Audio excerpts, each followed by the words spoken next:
संबित पात्र को मुझे गोटे नुआ ना दबाक चाहूँ से नुआ नाम हूँ गोएबल्स जोकर पात्र।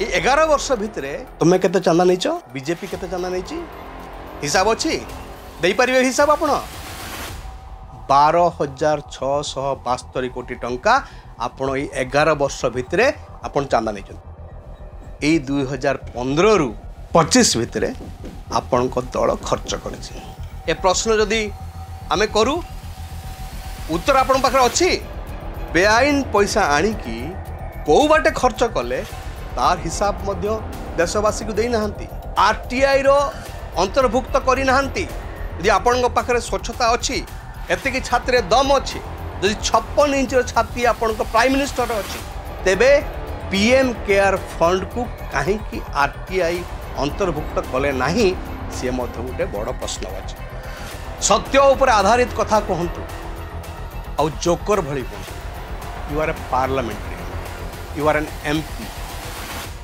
Behave like a leader don't behave like a joker.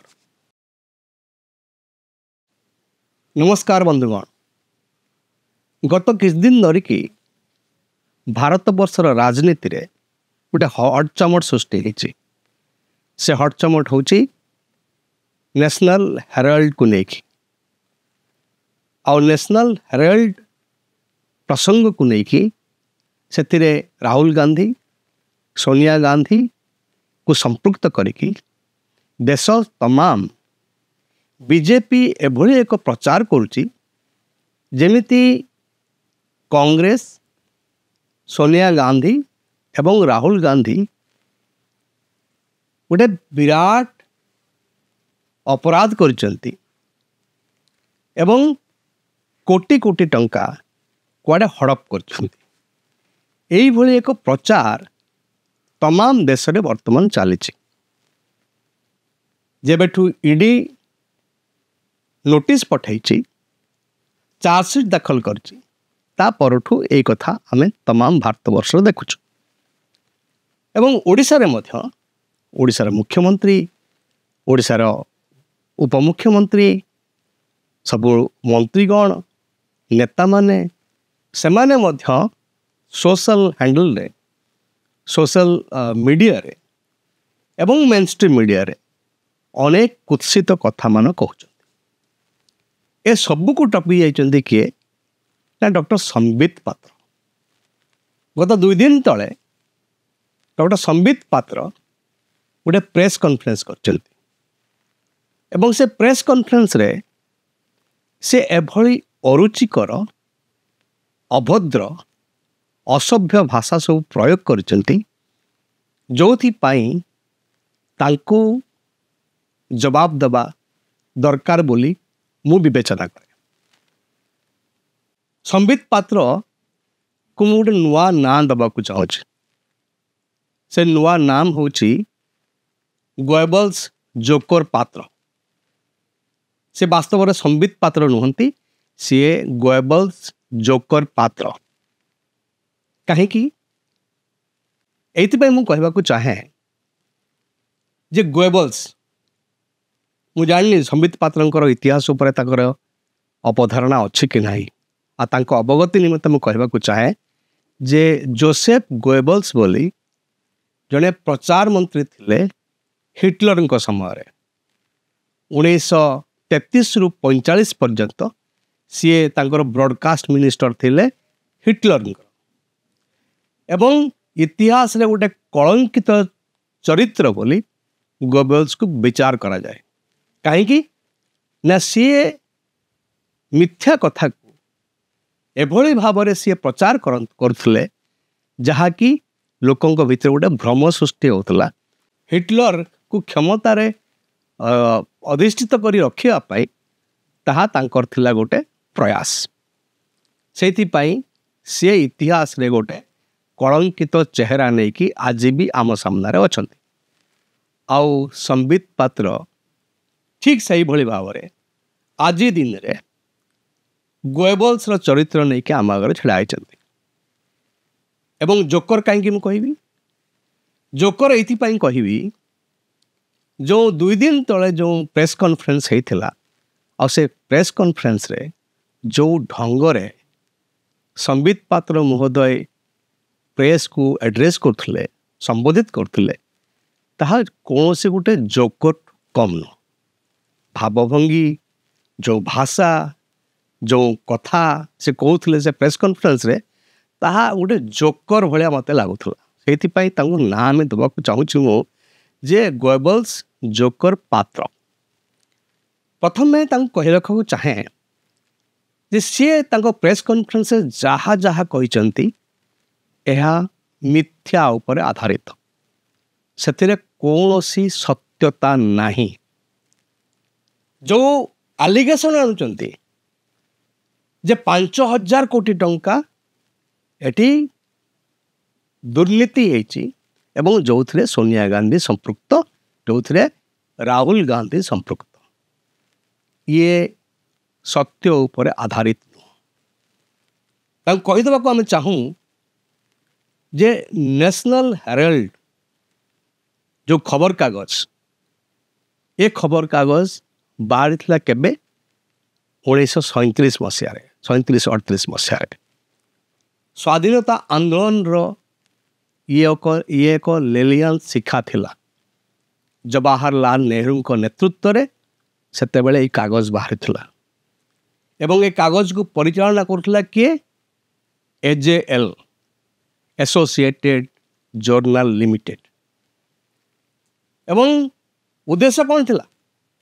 ଉଦ୍ଦେଶ୍ୟ ଥିଲା ବ୍ରିଟିଶ ସାମ୍ରାଜ୍ୟବାଦ ବିରୁଦ୍ଧରେ ଯେଉଁ ସଂଗ୍ରାମ ସେତେବେଳେ ଚାଲିଥିଲା, ସେ ସଂଗ୍ରାମକୁ ଆହୁରି ତ୍ୱରାନ୍ୱିତ କରିବା ପାଇଁ। ଏବଂ ସେଇଥିପାଇଁ ବ୍ରିଟିଶ ସରକାର এই ଖବରକାଗଜକୁ ବ୍ୟାନ୍ କରିଥିଲା।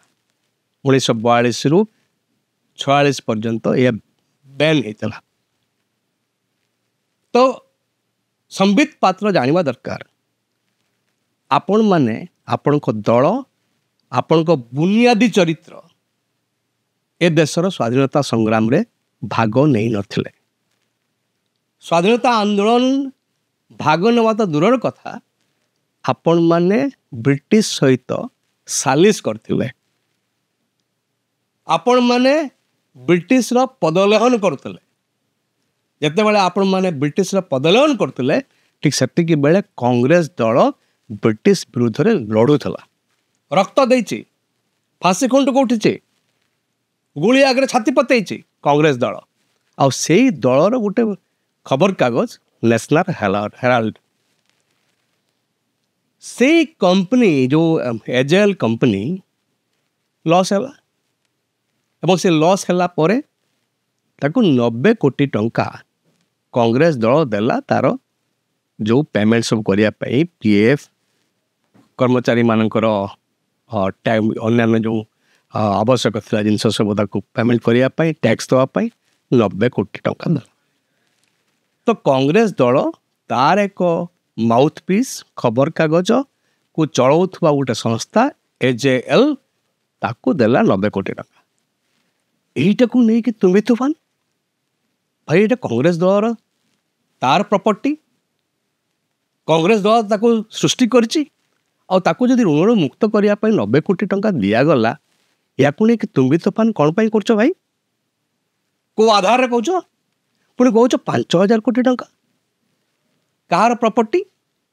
ନା କୁଆଡ଼େ ୟଙ୍ଗ ଇଣ୍ଡିଆନ୍ ଲିମିଟେଡ୍କୁ ପଳେଇଲା? ଇଏ ଗୋଟେ ମିଛ କଥା। AJLକୁ ଋଣମୁକ୍ତ କରିବା ପାଇଁ ୟଙ୍ଗ ଇଣ୍ଡିଆନ୍ ଲିମିଟେଡ୍ ଗଠନ ହେଲା ଏବଂ AJLର ସେୟାରକୁ ନେଲା କିଏ? ନା young Indian limited.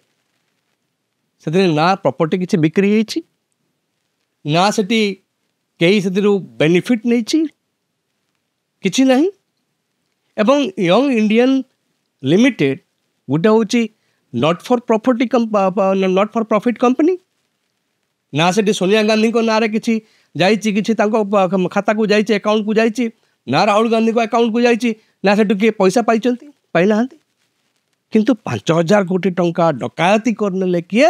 Rahul Gandhi ଆଉ ସୋନିଆ ଗାନ୍ଧୀ। ଏଇଭଳି ଏକ ଅତ୍ୟନ୍ତ ମିଥ୍ୟା, ଘୃଣିତ ଏବଂ ଅତ୍ୟନ୍ତ କଦର୍ଯ୍ୟ ଭାଷାରେ गोएबल्स जोकर पात्र तांकर जो प्रेस कॉन्फ्रेंस रे कहि मु से विषय को परे जीवी आउ गोटे अध्याय जीवी आज खाली केतोटी प्रश्न संबित पात्र को रखा चाहे।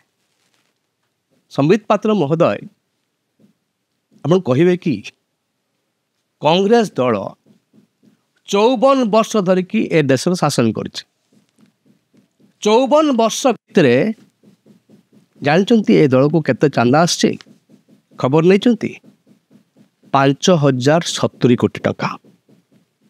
ठीक अच्छे 54 वर्ष भितर कांग्रेस दल को चांदा आसी 5070 कोटी टका। आपण केबे क्षमता को आसिले केबे 2014 रु आपण क्षमतार अछंती 11 वर्ष है। ये 11 वर्ष भितर तुम्हें केते चांदा नहीं बीजेपी केते चांदा नहीं हिसाब अच्छी दे पारिबे हिसाब आपण 12,672 कोटी टंका आपण ये 11 वर्ष भितर आपण चांदा नहीं कार्ड चांदा नहीं कार्ड नहीं आपण ये खबर सुप्रीम कोर्ट पाखरे मध्य अच्छी ए खबर देशवासी पाखरे अच्छी किभली भाव में कौ धरणर ईडी को लगेकी आईटी को लगेकी तो चांदा आदाय करुच ए खबर आम पाखरे अच्छे देशवासी पाखरे अच्छी भावंतु ना जे भूली जाऊँ लोक भूली जाऊँ बोली नुह 12,000 कोटी टंका तुम्हें 11 वर्ष तुम्हें संग्रह करिच 54 वर्ष में जहाँ 5,000 कोटी टंका कांग्रेस दल संग्रह करथिला ता राजनैतिक कार्यकलाप को चलैया ओडिशा कथा जानते तो आपण ओडिशा रे जो सबु जिला मानकरे जो बीजेपी ऑफिस कला केबेठू 2015 पाखरु आ 2015 रु आज पर्यंत केते कोटी टंका खर्च होईची आपण खाता रे बाहर केते कोटी टंका 80 कोटी टंका आपण खर्च करजंती ओडिशा रे विभिन्न जिल्ला रे ऑफिस तैयारी करिया आपण खाता पत्र रे 80 कोटी टंका किंतु वास्तव रे जहाँ आकलन करा जाउची जमीर भैल्यू को देखिकी एवं कंस्ट्रक्शन को देखिकी ताहा पाखापाखि 150 रु 175 कोटी टंका आपण ओडिशा रे आपण ऑफिस निर्माण करचंती। यदि समग्र देश रे सबु जिल्ला रे राज्य ऑफिस मध्य एवं आपण केंद्र ऑफिस जो 700 कोटी टंका खर्च करचंती आपण सबु को जदि मिसाणे आजिबो पाखापाखि 7,000 कोटी टंका ए 2015 रु 25 भितर आपण दल खर्च कर कौटू आसला ए प्रश्न जदि आमे करू उत्तर आपण पाखरे अच्छी आपण पाखरे से उत्तर नाही कारण आपण होचंती लोटेरा पार्टी कांग्रेस को कहवा पूर्वरु आपण देखंतु निजको जे कांग्रेस रो जो आरंभ रु आज पर्यंत तार राजनैतिक कार्यकलाप परिचालना करिया पाई जो पांठीर व्यवस्था पांठीर आयोजन पांठीर परिचालना रे जो ट्रांसपेरेंसी अच्छी स्वच्छता अच्छी अच्छी बीजेपी पाखरे उत्तर दे पारिबे मतलब उत्तर देले आपण को प्रधानमंत्री 2020 मसीह जो कोविड आसला परे परे कौन कले पीएम केयर आरंभ कले गोटे फंड पीएम केयर जिते बड़े कि prime minister natural calamity fund थिला पाखापाखि 3,000 कोटी टंका से थिला आउ दरकार नथला आउ गोटे पीएम केयर फंड खोलिबा बा कलेक्शन करिया पाई माने आवश्यकता नथिला बहुत बड़ बड़ अर्थनैतिक माने से माने कहिसंती समाज विज्ञानी माने कहिसंती there is no necessity of PM care fund से एग्जिस्टिंग जो prime minister natural calamity fund अच्छी जो सेटा को व्यवहार करा जाई पारे कोविड मुकाबला पाई पांठी संग्रह पाई आपण मानले कि मानलेनी ଏବଂ ସେଇଥିରେ ଆପଣ କେତେ ଟଙ୍କା କଲେକ୍ସନ୍ କଲେ ହିସାବ ଦେବେ ଟିକେ ଦେଶବାସୀଙ୍କୁ ଦେଇପାରିବେ? ଆପଣ 2019-20 2025 ପର୍ଯ୍ୟନ୍ତ PM କେୟାର ଫଣ୍ଡରେ 15,409 କୋଟି ଟଙ୍କା ଆପଣ କଲେକ୍ସନ୍ କରିଛନ୍ତି ଏବଂ ଏ ପଇସାର ହିସାବ ଦେଇଛନ୍ତି, ଦେଶବାସୀଙ୍କ ସାମ୍ନାରେ ହିସାବ ରଖିଛନ୍ତି ଏବଂ ତଥ୍ୟରୁ ଜଣାପଡ଼େ ଯେତିକି ଏ ପଇସା ଆପଣ କଲେକ୍ସନ୍ କରୁଛନ୍ତି, ଟଙ୍କା କଲେକ୍ସନ୍ କରୁଛନ୍ତି 15,409 କୋଟି ଟଙ୍କା, ତା ଭିତରୁ ଅଧିକାଂଶ ସୋର୍ସ ଜଣା ନାହିଁ। ବେଆଇନ ଜାଗାରୁ ଆଣିଛନ୍ତି ପଇସା ଏବଂ ସେ ବେଆଇନ ପଇସା ଆଣିକି କେଉଁ ବାଟେ ଖର୍ଚ୍ଚ କଲେ ତାର ହିସାବ ମଧ୍ୟ ଦେଶବାସୀକୁ ଦେଇନାହାନ୍ତି। RTIର ଅନ୍ତର୍ଭୁକ୍ତ କରିନାହାନ୍ତି। ଯଦି ଆପଣଙ୍କ ପାଖରେ ସ୍ୱଚ୍ଛତା ଅଛି, ଏତିକି ଛାତିରେ ଦମ୍ ଅଛି, ଯଦି 56 ଇଞ୍ଚର ଛାତି ଆପଣଙ୍କ ପ୍ରାଇମ୍ ମିନିଷ୍ଟର ଅଛି, ତେବେ PM କେୟାର ଫଣ୍ଡକୁ କାହିଁକି RTI ଅନ୍ତର୍ଭୁକ୍ତ କଲେ ନାହିଁ, ସିଏ ମଧ୍ୟ ଗୋଟେ ବଡ଼ ପ୍ରଶ୍ନବାଚୀ। ଶୁଣନ୍ତୁ ସମ୍ବିତ ବାବୁ ନୁହନ୍ତି, ଗୋଏବଲ୍ସ ଜୋକର ପାତ୍ର ବାବୁ, ଆମେ କହିଦେଉଛୁ ଆପଣମାନଙ୍କୁ, ମନେ ରଖନ୍ତୁ ଇତିହାସରେ ପରମ ପରାକ୍ରମଶାଳୀ ଥିଲେ କିଏ? ହିଟଲର। ସମଗ୍ର ପୃଥିବୀକୁ ଚାହୁଁଥିଲେ ନିଜର ବୁଟ୍ ତଳେ ପଦଦଳିତ କରିବା ପାଇଁ, ବନ୍ଦୀ କରିବା ପାଇଁ। ଅଲ୍ଟିମେଟଲି ହେଲା କ'ଣ ମନେ ଅଛି? ହିଟଲରର ଯେଉଁ ଅବସ୍ଥା ହେଇଥିଲା ଏଠି ମଧ୍ୟ ସେଇ ଅବସ୍ଥା ହେବ। ଦିନ ସମୟ ଆସିବ ଆପଣଙ୍କର ଏଇ ମିଥ୍ୟା ପ୍ରଚାରର ଜବାବ ଦେଶବାସୀ ଦେବେ। ଆଉ ଗୋଏବଲ୍ସ ହେଇକି ଆପଣ ଭାବୁଛନ୍ତି ପୁରା ରାଜ କରିବେ, ସେ ଗୋଏବଲ୍ସ ମଧ୍ୟ ସମୟର ସ୍ରୋତରେ ଇତିହାସ ବକ୍ଷରେ ଲୀନ ହୋଇଗଲା ଏବଂ ଶେଷରେ ସେ ଗୋଟେ ଅପବାଦ ମୁଣ୍ଡେଇକି ଇତିହାସର ଗୋଟେ ଚରିତ୍ର ହେଇକି ରହିଲା। ମୁଁ ଆଶା କରିବି ଆପଣ ଡାକ୍ତର କି ନୁହଁ ମୁଁ ଜାଣିନି, ଆପଣ କେବେ ଡାକ୍ତରୀ ଚିକିତ୍ସା କରନ୍ତି, ପ୍ରାକ୍ଟିସ୍ କରନ୍ତି ବୋଲି କେହି ଜାଣିନାହାନ୍ତି। ଆପଣ ଜଣେ ରାଜନେତା ହେଇଛନ୍ତି, ଭଲ ଭାଷଣ ଦେଉଛନ୍ତି।